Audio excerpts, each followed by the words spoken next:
Hi, my name's Gibby Conrad. I'm an educator here at the Apalachicola National Estuarine Research Reserve.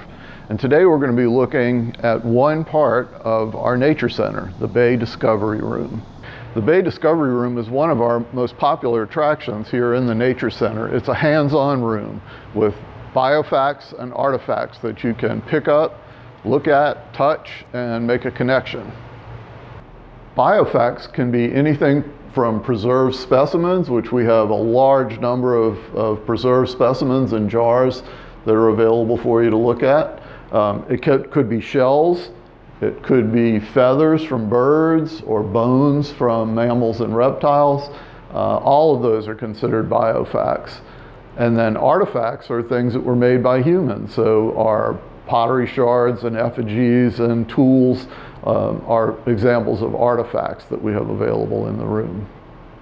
The Apalachicola area has been home to humans for over 2,000 years, and the indigenous people left many artifacts in our area that can be found both along the beaches and other areas in the county.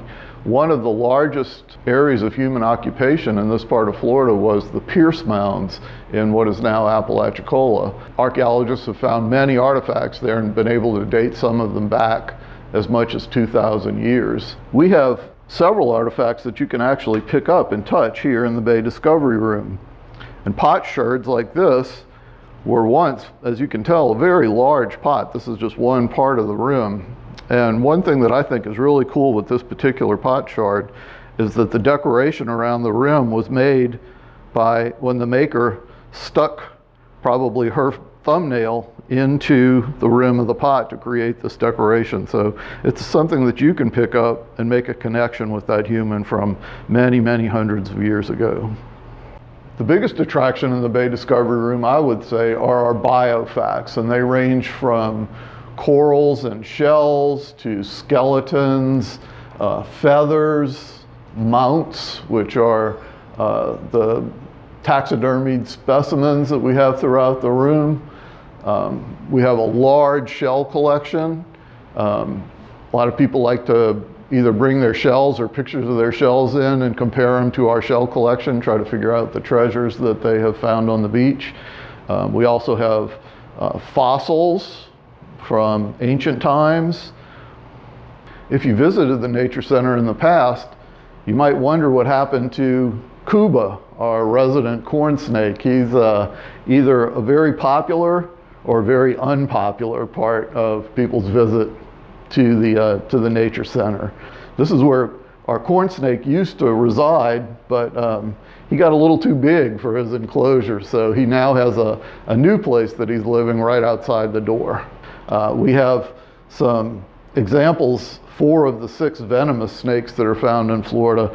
We have these cast molds to let people know what those snakes look like. Florida's a very snaky place. We have over 40 native species of snakes in Florida, and 6 of those 40 are venomous.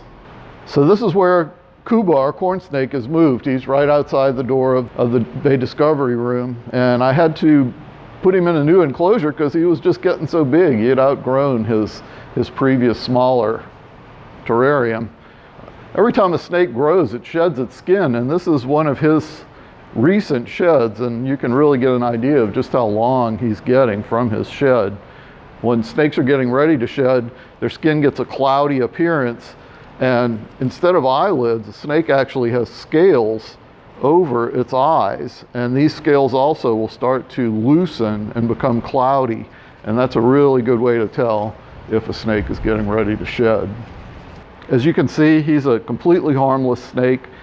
He is a constrictor, so if he was out in the wild to capture his prey, he would grab it with his mouth and then quickly wrap his body around and squeeze to keep the animal from breathing so that he can swallow it.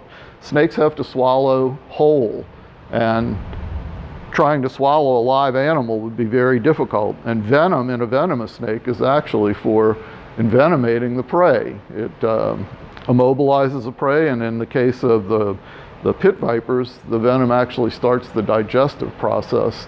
And for animals like the rat snakes, it's constriction. that they use to subdue their prey before swallowing it whole. So we have a number of skulls of various mammals that live in our area.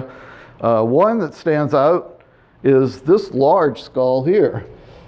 This is not a native animal. This is an animal called a sambar deer. The sambar deer were introduced to St. Vincent Island when the island was privately owned, along with other exotic animals like zebras and antelopes.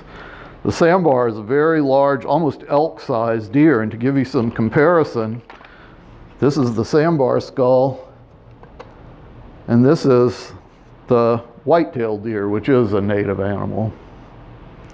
And the antlers from the sambar go along with the large size of the skull, also much larger than the native whitetail.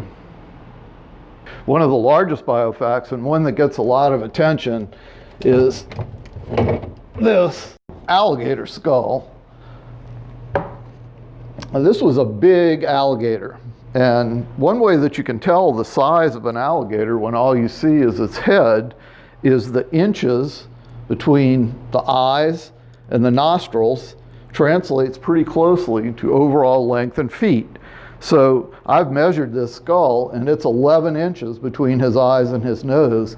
So that means this was an 11-foot alligator. That's a big gator. 11 to 12 feet is a really big alligator.